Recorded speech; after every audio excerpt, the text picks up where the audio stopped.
Hello students and welcome back to my channel excellent learning point. तो बच्चों, आज की इस वीडियो में हम क्लास 10th का वर्कशीट नंबर 31 करने वाले हैं। बच्चों, सब्जेक्ट जो है हमारा वो है हिंदी। तो देखो, लखनवी अंदाज बच्चों, पिछली वर्कशीट में भी हमने इसी के बारे में पढ़ा था, इससे पहले भी इसी के बारे में पढ़ा था। अगर बच्चों थोड़ा बहुत अगर आपको नहीं समझ में आया तो प्लीज़ मेरी पिछली वर्कशीट को देख लेना।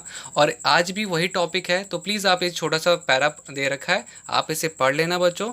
इससे ढूंढकर मैंने जो क्वेश्चन आंसर्स बनाए हैं वो आपको बता देता हूँ। तो देखो, पहला क्वेश्चन क्या है बच्चों, इस पाठ में नवाब साहब की जिन चारित्रिक विशेषताओं का पता चलता है उन्हें लिखिए। तो बच्चों, इनकी क्या विशेषताएं थी, इनकी चारित्रिक क्या विशेषताएं थी, तो वो क्या होती है बच्चों।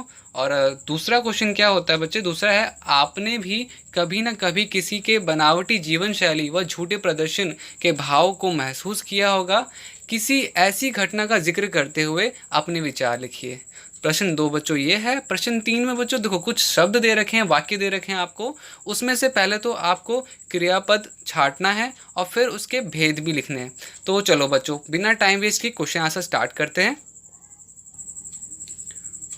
तो बच्चों, हमारा पहला प्रश्न था, इस पाठ में नवाब साहब की जिन चारित्रिक विशेषताओं का पता चलता है उन्हें लिखिए। तो बच्चों, उत्तर है इसका, इस पाठ के आधार पर हम कह सकते हैं कि नवाब साहब दिखावे और बनावटीपन में विश्वास रखते हैं। हालांकि अब राजतंत्र नहीं रहा है, अब लोकतंत्र है, लेकिन फिर भी उनका बनावटीपन और दिखावे से मोहभंग नहीं हुआ है।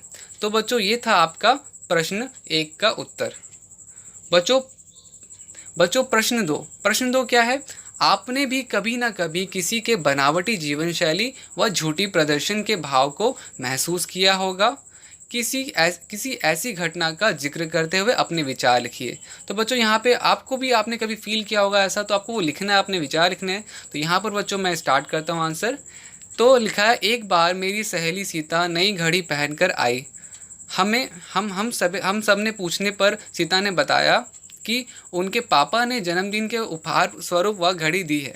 और उसने यह भी बताया कि उसके पापा इसे दुबई से 20,000 की खरीद कर लाए हैं। कुछ दिनों बाद मैंने उससे उनकी दुबई वाली घड़ी के बारे में पूछा तो सीता ने बताया कि बहुत महंगी होने के कारण मैंने उसे संभाल के रख दिया है और अब केवल पार्टी में पहना करूँगी। फिर एक दिन बाद उसकी बहन का जन्मदिन था, तो हम सब उसके घर गए। वहाँ पर उसके पड़ोस के लोग भी थे। ठीक ऐसी घड़ी हमने एक के हाथ में देखी, तो हम पूछने लगे कि ऐसी घड़ी तो सीता के पास भी है। तो उसने बताया कि सीता उसकी घड़ी मांगकर पहनने के लिए गई थी। हम सब दोस्त बड़े आश्चर्यचकित रह गए। तो बच्चों, देखा ये दिखावापन कैसे किया उस लड़की ने बड़े शान शौकत से बोला कि भैया ये तो मेरे पापा लेके आए थे दुबई से।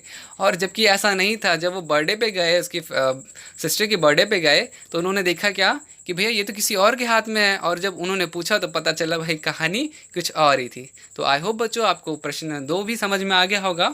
प्रश्न 3, निम्नलिखित वाक्यों में से क्रियापद छांटकर क्रियाभेद भी लिखिए। तो बच्चों, सबसे पहला है, एक सफ़ेद पोश सज्जन बहुत सुविधा से पालथी मारकर बैठे थे।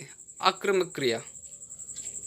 प्रश्न बच्चों, उसका थर्ड का सेकंड पार्ट, नवाब साहब ने संगति के लिए उत्साह नहीं दिखाया, सकर्मक क्रिया। बच्चों, तीसरा है, थाली बैठे कल्पना करते रहने की पुरानी आदत है। थाली बैठे, अकर्मक क्रिया। बच्चों, फिर उसके बाद फोर्थ, अकेले सफ़र का वक्त काटने के लिए ही खीरे खरीदने होंगे। खीरे खरीदे, अकर्मक क्रिया। पांचवा, खीरों के सिरे काटे और उन्हें गोद कर झाग निकाला। सिरे काटे, सकर्मक। ठीक है बच्चों। छठा है आपका, नवाब साहब ने सतृष्ण आंखों से नमक मिर्च के संयोग से चमकीली खीरे की फांकों की ओर देखा, अकर्मक क्रिया। बच्चों, सातवां है आपका, नवाब साहब खीरे की तैयारी और इस्तेमाल से थक कर लेट गए, अकर्मक क्रिया। और बच्चों, लास्ट 8 है, जेब से चाकू निकाला, अकर्मक क्रिया। तो बच्चों, आज का जो था हमारा वर्कशीट बच्चों इतना ही था। अगर बच्चों वीडियो आपको अच्छी लगी तो प्लीज़ वीडियो को लाइक करना, शेयर करना, कमेंट करना, चैनल को सब्सक्राइब ज़रूर करना बच्चों, बिकॉज आपका सपोर्ट मुझे मोटिवेट करता है ऐसी वीडियोस और बनाने के लिए। तो आज की वीडियो में इतना ही, मिलते हैं बाकी नेक्स्ट वीडियो में।